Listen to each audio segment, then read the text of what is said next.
Ya,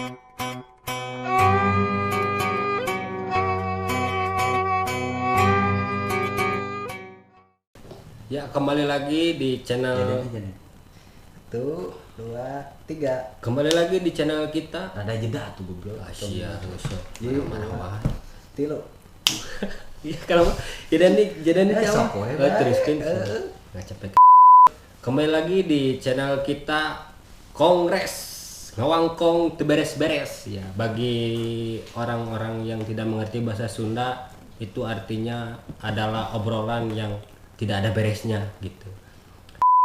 Untuk kali ini kita akan sedikit bercerita tentang hal-hal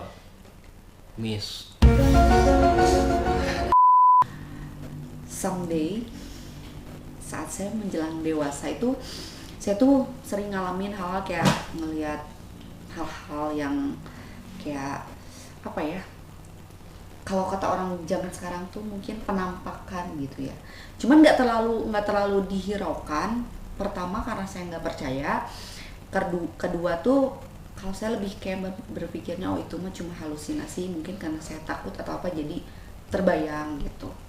Cuman sugesti ya. Ya itu kayak sugesti gitulah. Cuman seiring berjalannya waktu, dulu tuh saya tuh pernah ada yang melamar sama saya tuh dulu tuh. Cuman dari pihak keluarga nggak setuju. Sampai akhirnya tuh dari pihak keluarga tuh apa ya, kasarnya nyembuhin saya ke orang bisa, supaya saya nggak inget orang itu dan lain sebagainya ya, karena memang tidak berakhir di pelaminan. Yang saya aneh saat pertama kali saya ketemu sama orang bisa itu, si orang bisa itu tuh langsung nanya gini, Neng pernah ngelmu cina gitu. Hah, gimana Pak, kataku teh. Ngelmu gimana ya? Kalau ngelmu belajar ya 12 tahun saya belajar. SD 6 tahun, 3 tahun SMP, 3 tahun SMA gitu. Cuman mungkin yang dimaksud ngelmu tuh ada hal-hal magic yang pernah saya pelajari. Padahal enggak sama sekali. Enggak pernah. Saya tahu aja enggak pernah. Saya tuh enggak pernah. Kalau dulu nih, kalau zamannya nenek gitu kan suka pengajian apa terus bawa air. Dulu saya enggak pernah percaya bahwa air itu bakal kasarnya nyembuhin. Memang mungkin tidak menyembuhkan secara pure, cuma mungkin lebih ke doanya, cuman nggak terlalu percaya dulu tuh. Sampai akhirnya orang itu tuh bilang gitu, Neng pernah ngelmu? Enggak, aku bilang. Ah masa? Gitu. Iya, sudahlah, singkat cerita dimandiin.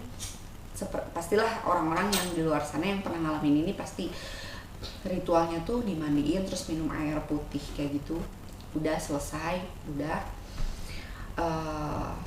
ketemu lagi orang baru yang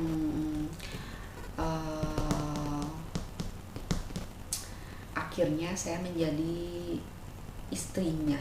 Tapi setelah ritual yang bukan ritual ya, penyembuhan mungkin yang sebelumnya tadi diceritakan, apa jadi lupa, memang benar-benar lupa sama orang itu apa gimana? Malah jadi terkesannya tuh ilfil gitu. Jadi benci gitu ya? Iya, ilfil aja pokoknya. Padahal awalnya begitu sangat menginginkan. Mau iya gitu. Malah dia bilang, ya udah nanti pas, aku masih ingat banget tanggal ulang tahun kamu tahun 2015 kita nikah gitu. Awalnya sih welcome gimana gitu. Tapi pas setelah dimandiin ya walau alam ya, itu apa karena magicnya atau karena apa, cuman memang jatuhnya jadi ilfil aja pokoknya. Karena memang secara background si lelaki ini tuh nggak baik lah gitu ya, dia tidak baik secara apa ya, secara habit, secara karakter dia tuh kurang baik sebenarnya. Tapi anehnya saat itu tuh saya tuh bisa percaya omongan dia, bisa nurut, bisa apa pokoknya kayak gitu. Nah akhirnya lupa tuh sama si cowok ini, lupa. dan mulai membuka hati, ketemulah sama calon suami yang kedua. Karena kebetulan saya udah pernah menikah, punya anak, cerai, terus akhirnya ketemu lagi sama yang jadi suami saya yang kedua ini. Pas sama suami yang kedua ini juga sebenarnya nggak terlalu open karena mungkin basicnya aku tuh bukan tipikal orang yang bisa dengan mudah untuk berkomitmen sama orang, apalagi sampai ke arah yang serius. Kecuali kalau cuman kayak ya teman makan, teman nonton, teman main sih oke gitu. Tapi kalau untuk kayak komitmen yang bener-bener, apalagi melibatkan kedua belah pihak keluarga tuh kayak bener-bener apa ya, bener-bener selektif lah. Apalagi kan saya udah pernah gagal ya sebelumnya. Nah, sama dia pun nggak terlalu open awalnya, cuman karena mungkin dianya berusaha gimana. Nah, menikahlah. Nah, pas prosesi pernikahan itu juga mengalami semacam feeling ya, kayak pas 3 minggu kan itu udah prepare dari sebelumnya ya, untuk menjelang untuk pernikahan tuh dari 3 bulan sebelumnya. Itu tuh 3 minggu sebelumnya tuh sampai aku bilang ke keluarga, ke dia, udah cut aja, kita nggak usah lanjutin. Dan itu tuh nggak tahu kenapa gitu, kayak apa ya, feeling tuh emang udah nggak mau lanjut gitu. Feeling ajeng. Ya, bilang aku kan Kalau orang tua mendukung apa? ya enggak lah. Enggak juga. Enggak, orang tua tuh karena kan gak enaknya tuh udah cetak undangan, udah DP ini itu kan gak enak. Dan dia pun sama gitu, karena kebetulan yang ngurus pernikahan tuh 100% sama pihak dia dan orang tua. Jadi saya nggak terlalu ikut terlibat sama itu. Singkat cerita udah kita nikah. 3 bulan setelah nikah tuh itu tiba-tiba aja ngerasain sakit, tapi sakitnya tuh kayak aneh gitu. Itu inget banget, aku tuh pertama kali aku pingsan tuh pas mau, kebetulan kan masih kerja ya, waktu pas di pernikahan kedua kan masih kerja. Pas mau berangkat kerja jam 7-an, pas banget mau pergi kerja tuh kayak jatuh, pingsan, nggak inget apa-apa, cuman ngedenger sih gitu, kayak dulu mantan mama mertua tuh bilang bawa ke dokter, pada Ricil tuh tahu kedenger, tapi nggak bisa apa-apain gitu. Pingsan tiba-tiba apa memang lagi lemas atau kepanasan atau gimana, bukan? Nah, anehnya tuh aku tuh kalau misalnya mau pingsan berkali-kali, pas yang mengawali pingsannya nih, awal-awal pingsannya, ngalamin dulu kayak ngerasa darah tuh mulai naik ke kepala gitu. Darah tinggi. Bisa jadi, cuman nah ini yang bikin anehnya tuh pas dicek secara medis itu tuh nggak ada kendala apa-apa. Kan aku cek darah, cek glukosa, cek darah, terus tensi, semuanya tuh normal. Sampai pas dibawa ke dokter syaraf, ahli saraf tuh, dokter ahli saraf aja bilang gini, kayak gini pingsannya. Iya, tapi jadi gini loh, pas pertama pingsan tuh memang kerasa badan tuh kayak berat, terus dingin, terus kayak darah tuh ngalir set, pingsan aja, udah nggak tahu.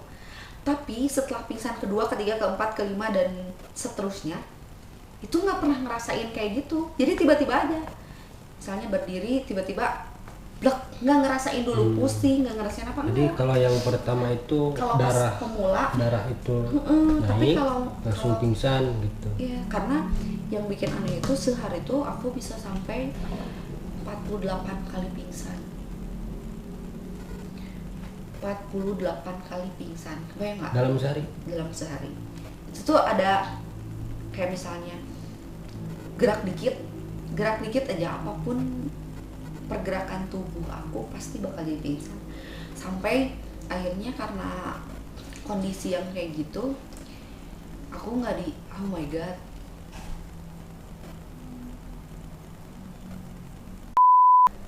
sampai kalau misalnya apa sih tuh kan jadi lupa Indonesia, kalau misalnya ngerasain sampai gerak sedikit iya tadi. gerak sedikit tuh pingsan. Jadi bukan karena susah dibawa ke rumah sakit, kebetulan rumah sakitnya tuh depan rumah mantan suami, jadi tim medis yang maintenance kesehatan aku ke rumah, jadi aku tetap di rumah tapi tim medis yang ke rumah, diinfus di rumah. Terus setiap sehari 3 kali tuh ada suster yang ngasih aku obat dan lain sebagainya. Pas pertama kali diinfus sih dokter bilang oh ini kayaknya glukosanya turun katanya gitu kan. Oke, dipasanglah infus glukosa. Jadi yang satu infus biasa, yang satu infus glukosa. Itu tuh habis sekitar 3 labu Dalam sehari. dalam sehari, ya, dalam sehari. Terus pas besoknya dicek, oh iya Bu Ajeng katanya udah better, coba sekarang jalan udah baik nggak? Pas dicobain, kan aku terbaring ya. Pas terbaring itu tuh mau ngangkat bahu doang pas mau makan gitu, pas ngangkat tuh langsung jatuh lagi Pingsan lagi. Terus dicek lagi sama dokternya, kata dokternya sih semuanya normal, glukosanya udah naik, tensinya udah stabil. Sampai dokternya juga bilang coba Pak dicek ke dokter saraf aja, karena mungkin ada saraf yang kejepit atau gimana, nggak ngerti. Cuman katanya ini penjelasan dari dokter ya, cuman setahu saya sih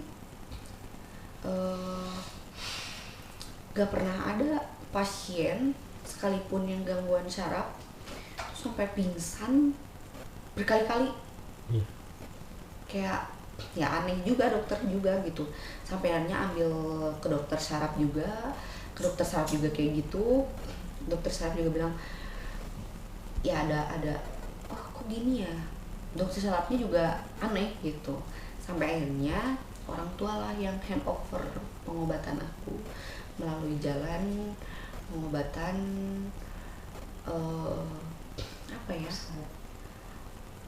pengobatan di luar medis lah intinya, kayak kalau kata orang Indonesia orang misa.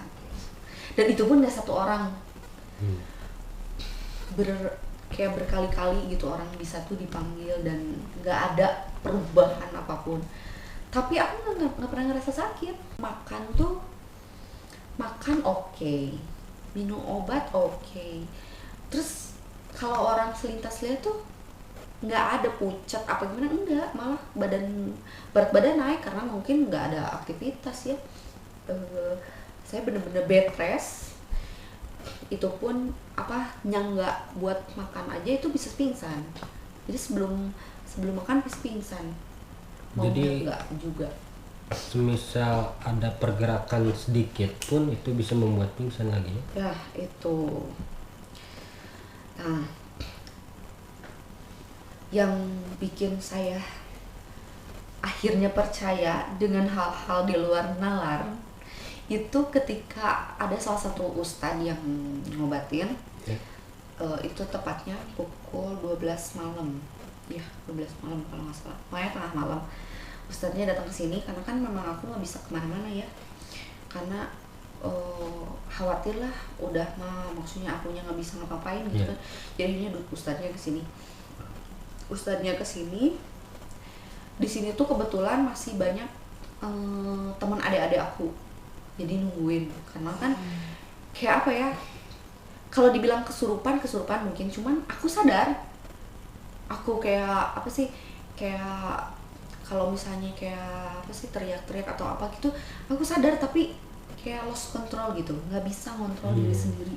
Tapi sadar, nggak sampai, kan kalau ada orang yang kesurupan tuh dia nggak sadar apa yang dia lakukan. Kalau aku sadar tapi nggak bisa kontrol diri gitu. Nah sampai akhirnya tuh ustadz itu tuh pakai motor kan sini pakai motor, baru nyampe pintu aja ustaznya udah gini, pakai bahasa Sunda ya, soalnya dia orang Sunda gitu. Cenah bu, ieu mah teu tiasa di landongan di dieu. Kedah di pasantren karena kebetulan beliau punya pesantren kan. Kedah di pasantren. Soalnya cenah, menurut beliau ya, kan aku nggak paham dan nggak ngerti secara kasat mata ya kalau dulu ini mah nggak 1-2 cenah. Maksudnya 1-2 apanya? Si makhluk-makhluk seperti itunya tuh nggak 1-2 gitu, jadi banyak banget. Oh iya tuh pas mau ganti baju nih, karena kan di Bopongnya memang bener-bener akunya sih ngerasa nggak apa-apa, cuman kayak orang-orang sekitar aja yang khawatir gitu, takut jatuh, takut apa gitu, jadi aku tadi Bopong.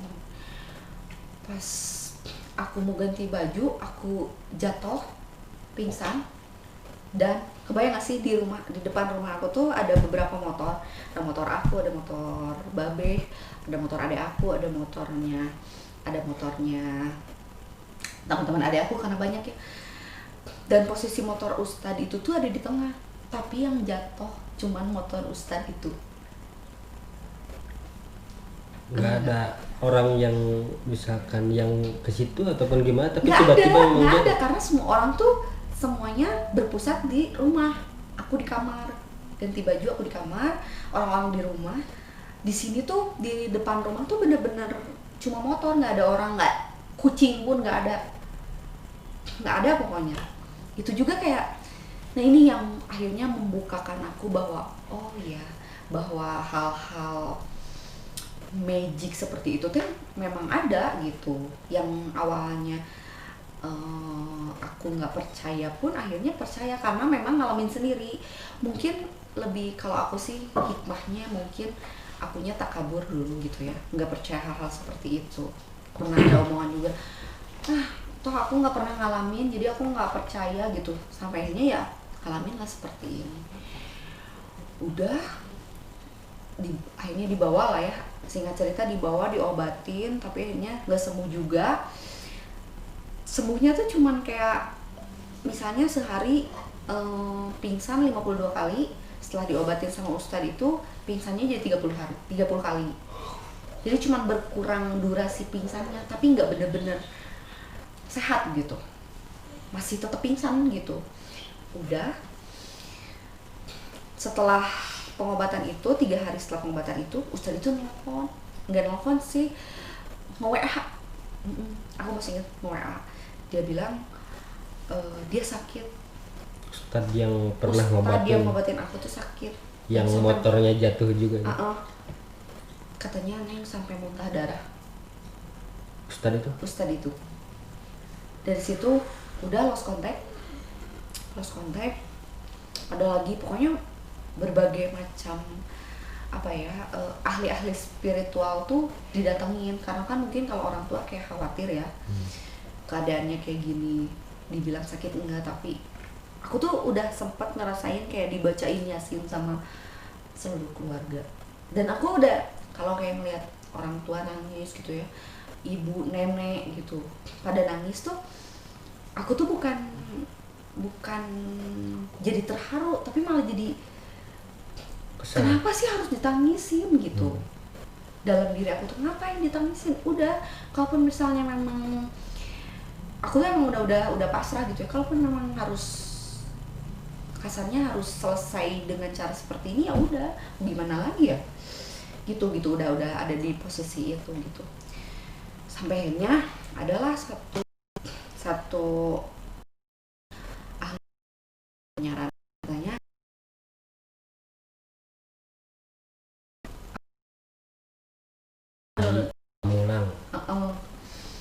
Pamulang tuh, jadi terus aja dari sungai sini nanti tuh balik lagi. Kalau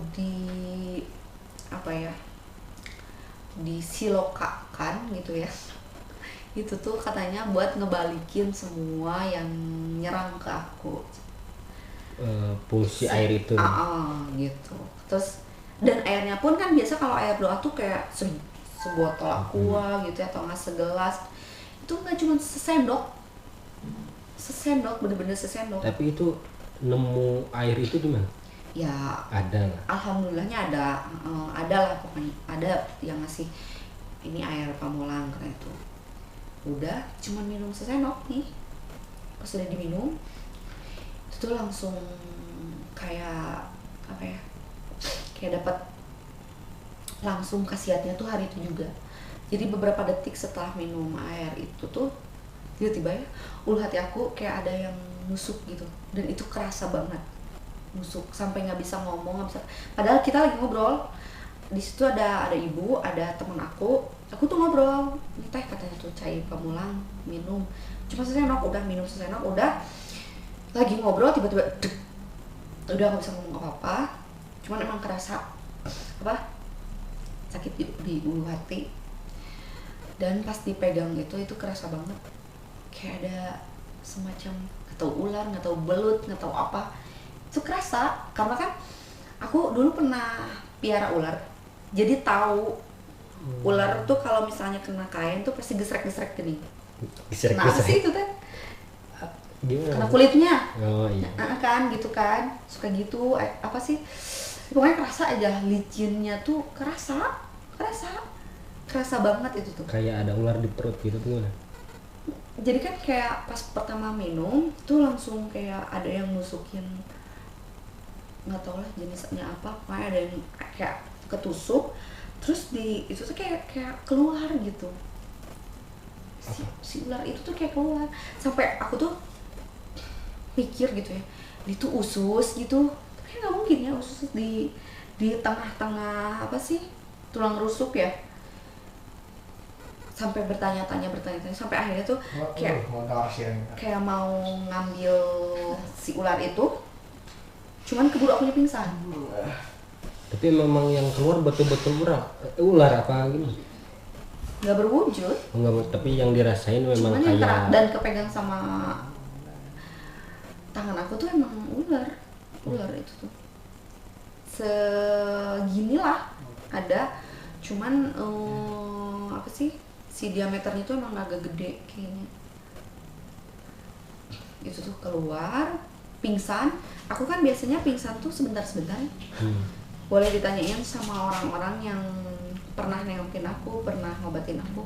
Pingsan aku tuh jadi kayak tek, bangun lagi, pingsan lagi. Pokoknya kalau tiap kali gerak pingsan, tapi bangunnya juga cepet gitu. Nah, tapi pas udah sih ngerasain ada ular yang keluar dari perut aku itu tuh, aku pingsannya lama. Kata orang-orang rumah ya, lama katanya itu. Kamu pingsan tuh lama. Tapi aku berasanya tuh sebentar. Nggak ngerasa apa-apa. Lamanya sampai berapa hari? Hitungan hari ada? Enggak sih. Cuman kayak durasinya tuh memang lama ketimbang pingsan-pingsan yang sebelumnya. Kayak gitu. Udah sih dari situ mulai membaik, sehat. Pingsan masih pingsan dari situ setelah minum air itu? Alhamdulillah Udah nggak pingsan udah lagi? pingsan, cuman kan karena khawatir, akhirnya selama 3 bulan tuh bener-bener nggak kemana-mana, ngendarain motor pun nggak, udah diam aja di rumah. Terus sampai akhirnya kan ya dengan satu alasan akhirnya sembuh aja gitu. Jadi setelah minum air itu terus keluar kayak ular yang keluar dari perut, terus pingsannya udah enggak lagi, jadi udah mulai seperti biasa lagi mungkin ya setelah Seperti minum biasa itu. lagi. Cuman yang anehnya kan setelah penyembuhan itu tuh balikan ke rumah mantan, ke rumah suami dulu tuh. Nah setelah itu tuh kita kan pisah, cerai. Akhirnya aku cerai lagi sama dia gitu ya. Udah. Nah yang bikin aku heran lagi tuh, kan itu udah lama tuh aku nggak pingsan. Anehnya aku ngalamin lagi pingsan. dan itu pun berkali-kali. Tapi mungkin itu ceritanya nanti. Ya, Yes, part-part berikutnya yang sampai saya didatengin sama, kalau menurut agama lain itu Lucifer. Tunggu tayangan berikutnya ya. ya, buat teman-teman yang masih penasaran akan cerita selanjutnya, terus ikuti saja dan jangan lupa Subscribe, comment and share.